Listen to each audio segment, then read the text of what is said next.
नमस्कार। आज हम देखेंगे माता प्रसाद जी की कविता सोनवा का पिंजरा। सोने का पिंजरा है ना। पिंजरा कोई भी हो, किसी को भी अच्छा नहीं लगता। अब कोरोना काल में हम अपने घरों में बंद हैं, तब भी हम परेशान हो रहे हैं और चाहते हैं जल्द से जल्द हम फिर से आज़ाद हो जाएं और पहले की तरह घूमें फिरें, मस्ती करें, है ना। जहाँ जाना है वहाँ आज़ादी से जाए, बिना किसी डर के। लेकिन जब आज़ादी मिलेगी तभी हम जा पाएंगे। ये तो हम अपने घर में रह रहे हैं, किसी ने हमें कैद करके नहीं रखा हुआ। अपने घर में है तभी भी हम परेशान हो रहे हैं। अगर किसी को ज़बरदस्ती कहीं पर बंद करके रखा जाए तो उसके लिए कितनी परेशानी हो सकती है, हम उसका अंदाज़ा लगा सकते हैं। माता प्रसाद जी का जन्म 11 अक्टूबर 1925 में हुआ था। पहले लेखक का परिचय और उसके बाद कविता की मूल संवेदना और उसके बाद कविता का जो भावार्थ है वो स्पष्ट करने की पूरी कोशिश करूंगी। तो आप लोग बने रहें वीडियो के अंत तक। इस पेपर से संबंधित जितनी भी कहानियां हैं, कविताएं हैं या उनकी मूल संवेदना है, संकल्पना, जो भी आपके पेपर से संबंधित है उसके वीडियो डाले हुए हैं। उसके लिंक भी आपको इसी वीडियो के नीचे मिल जाएगा, डिस्क्रिप्शन में आप देख लीजिए। आप सभी कहानियों के लिंक आपको मिल जाएंगे। अगर आपके पास किताब नहीं है तो आप कहानी सुनना चाहते हैं तो वो भी सुन सकते हैं, या फिर मूल संवेदना है तो वो भी आप देख सकते हैं। मेरी कोशिश थी कि मैं ज़्यादा से ज़्यादा आप लोगों की हेल्प कर पाऊँ। अब ये आपके हाथ में है कि आप उसका कितना फ़ायदा उठा सकते हैं।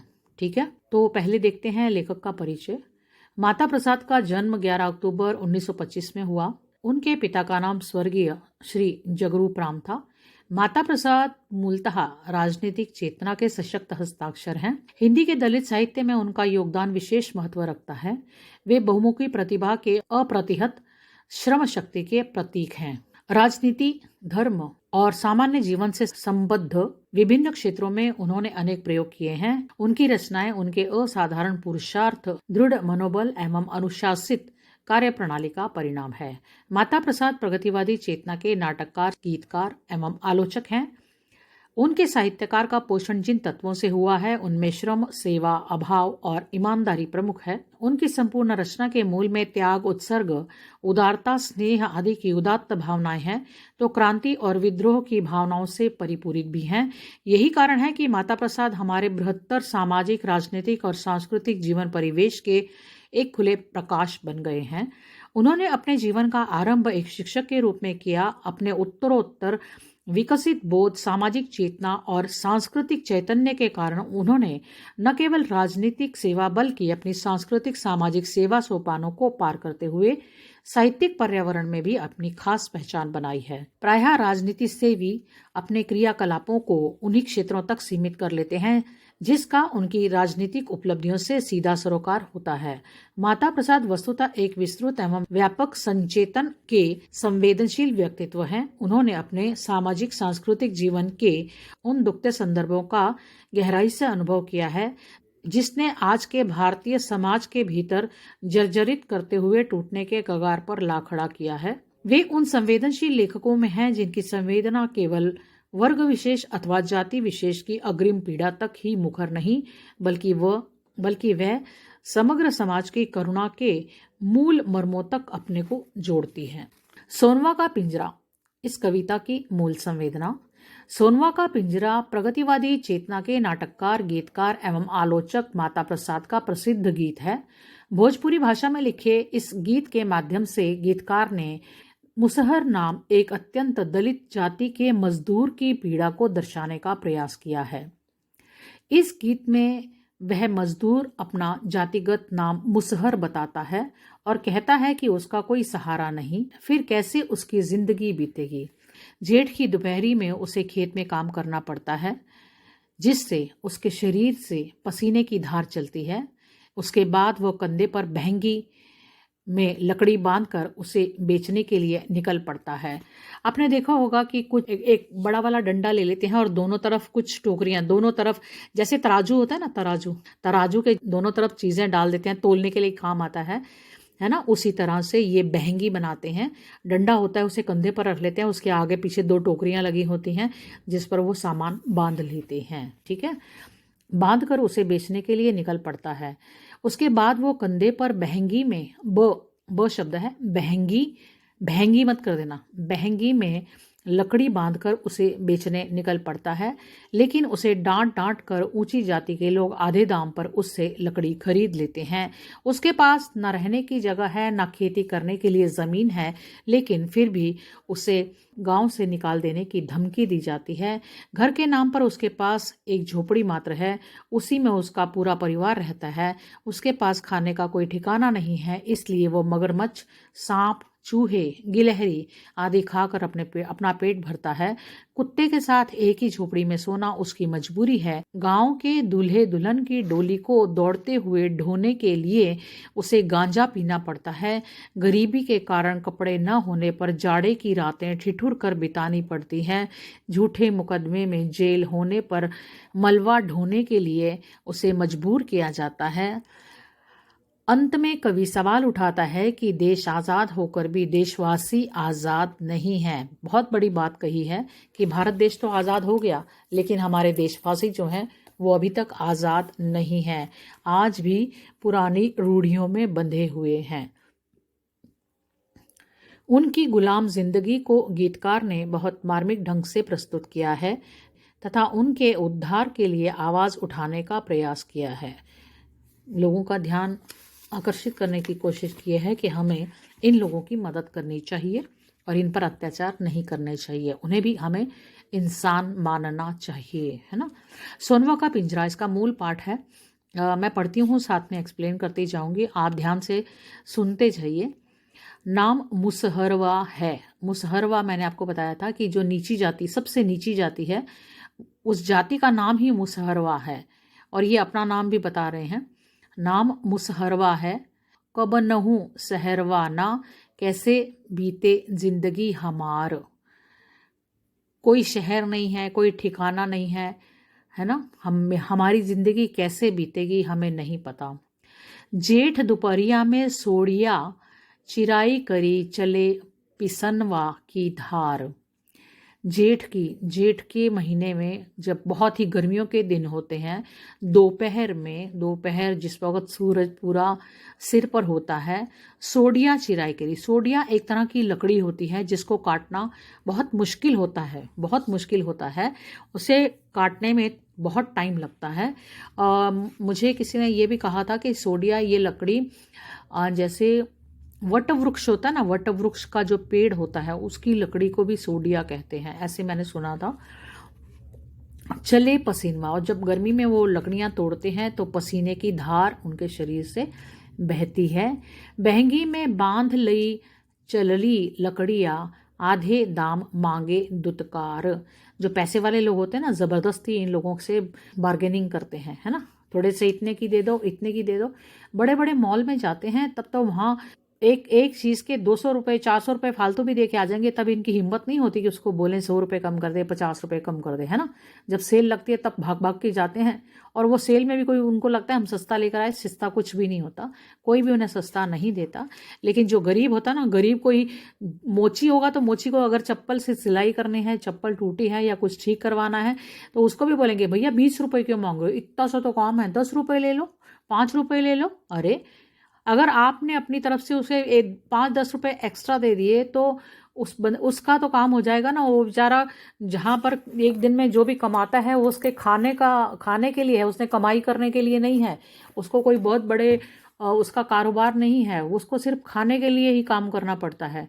जो बड़े बड़े मॉल वाले लोग हैं ना, उनके पास वैसे ही उनके पेट भरे हुए हैं, उनके पास खाने पीने के लिए बहुत है, लेकिन हम उनको कुछ नहीं कहते। और गरीब जो होता है, रिक्शा वाला है या इस तरह से मजदूर होगा कुछ, तो मजदूर को हम बोलेंगे, या कुछ इस तरह से बेचने वाले भी होते हैं, हम उनसे बार्गेनिंग करेंगे और 5-10 रुपये हमेशा कोशिश करेंगे कि हम बचा लें, है ना।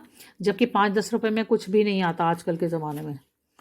आगे देखिए, तो वो उससे आधे दाम दुत्कार कर, तिरस्कार के साथ दे देते हैं और बोलते हैं ये ले पैसे। कई बार तो फेंक कर देते हैं, उसके ऊपर पैसे फेंक देते हैं, ले जा बस ठीक है, 50 रुपए की होगी सारी लकड़ियाँ। वो 100 रुपये मांग रहा है, 50 की होगी, चलो चलो जाओ। पैसे ऐसे फेंक के उसकी तरफ दे देंगे, दुत्कार कर, तिरस्कार के साथ। उसके साथ ढंग से बात भी नहीं करते। रहे के जगह नाई, रहे के मतलब रहने के लिए जगह नहीं है। जोतई की जमीन कहाँ, जमीन भी नहीं है जोतने के लिए जहाँ पर हम काम करें।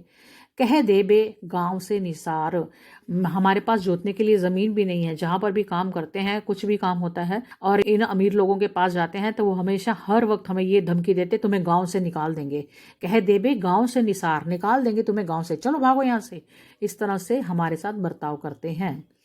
घरवा के नमवा पे एक ही मड़ैया में ससुई पतोही, ससुर, सास ससुर, बच्चे बहू बेटा है ना, पोता भी है, तो इन बड़ों का सभी का परिवार है। घर के नमवा पे, घर के नाम पर एक ही मड़ैया, एक ही झोपड़ी है, घर के नाम पर एक ही झोपड़ी है जिसमें सास ससुर बहू बेटा पोता सारे एक साथ रहते हैं, है ना। और उनका कुत्ता है तो वो भी उनके साथ ही रहता है, उसी झोपड़ी में सोता है। मेघा, मेघा ओ मगर गोह सांप मूस खाई सब करी गिलहरिया शिकार। मेघा, मेंढक, मेघा रे मेघा, मेघा यानी बारिश के दिनों में जो आता है उसको मेंढक को मेघा भी कहते हैं, ठीक है। तो मेंढक को खाते हैं मगर, मगरमच्छ है, हाँ मगरमच्छ है, छिपकली है, मूस चूहा है, सांप है, तो ये गिलहरी है, तो इसका शिकार करके हम इनको खा जाते हैं।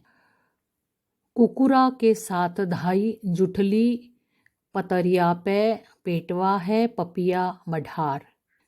कुकुरा यानी कुत्ते के साथ, अगर कहीं पर भी कुछ जैसे फंक्शन होते हैं, प्रोग्राम होते हैं, तो वहाँ पर लोग खाना खाते हैं और जूठी पत्तल फेंक देते हैं, तो वहाँ पर कुत्ते के साथ हम भी, धाई का मतलब होता है भागना, तो हम भी उस खाने पर टूट पड़ते हैं, हम भी उस खाने पर टूट पड़ते हैं कुत्ते के साथ। एक तरफ से कुत्ता उस खाने पर टूटता है, दूसरी तरफ से हम भी उस जूठली पतरिया पे, जूठी पत्तलों पे हम भी टूट पड़ते हैं। पापी पेट के लिए हमें ये काम करना पड़ता है। अब ढकुलैया में पतवा मिलत नाही, कैसे बनई पतरी तुहार।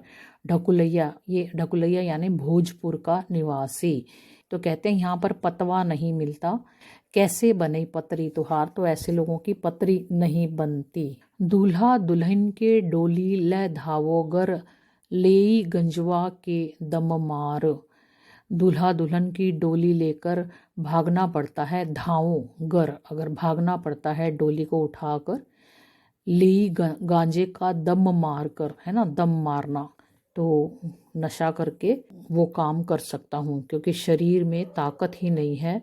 तनवा पे हमें, हमारे तन पर, शरीर पर फटे हुए बसनबा, बसन यानी वस्त्र हैं, फटे हुए वस्त्र हैं, ओढ़ना के नहीं दर, कुछ ओढ़ने के लिए हमारे पास है ही नहीं। जड़वा के राती, जाड़े के दिनों में रात मोरी की कुरी लगाई बीते, किस तरह हम बिताते हैं हम बता नहीं सकते। कौड़ा है, कड़ो मतलब ये बहुत ही कड़वा, मतलब बहुत ही दुखद अनुभव है हमारा। मारे थाने दरवा बुलाई, घरवा से हमें झूठे ही बनावे। जो थानेदार है वो भी हम पर रोब झाड़ता है और हमें घर से बुलाकर हमारे ऊपर कोई भी दफा लगा देता है और हमें गुनहगार बनाता है, किसी न किसी झूठे केस में हमें फंसा देता है।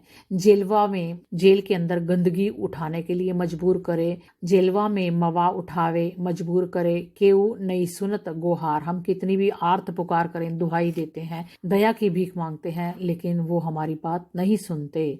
देशवा आज़ाद है अहे हम तो गुलामवा, हमरे लिए न सरकार। देश तो आज़ाद हो गया लेकिन हम तो गुलाम ही हैं, हमारे लिए तो कोई सरकार है ही नहीं, कोई भी हमारी बात नहीं सुनते। जो भी बड़े लोग हैं, पुलिस वाले भी हैं, तो वो हम पर अत्याचार करते हैं। ऐसन कौन जुगत लगावा भैया मितई, हमरो करावा उद्धार। ऐसी कोई युक्ति या कोई ऐसा तरीका निकालो जो हमारा उद्धार कर दे, हम इस गुलामी वाली ज़िंदगी से आज़ाद हो जाएं, कोई हमारी मदद कर दे। इस तरह से ये दलित पुकार रहे हैं, वे आज़ादी चाहते हैं कि कोई भी हम पर इस तरह से अत्याचार ना कर सके, ठीक है। तो यहाँ पर हमने देखा इस कविता का, कवि का परिचय, इस कविता की संवेदना और इस कविता का जो भावार्थ है वो हमने पूरा देखा है। अगर आपको वीडियो अच्छा लगा है तो इसे लाइक कीजिए, अपने जितने भी दोस्त हैं उनके साथ शेयर कीजिए।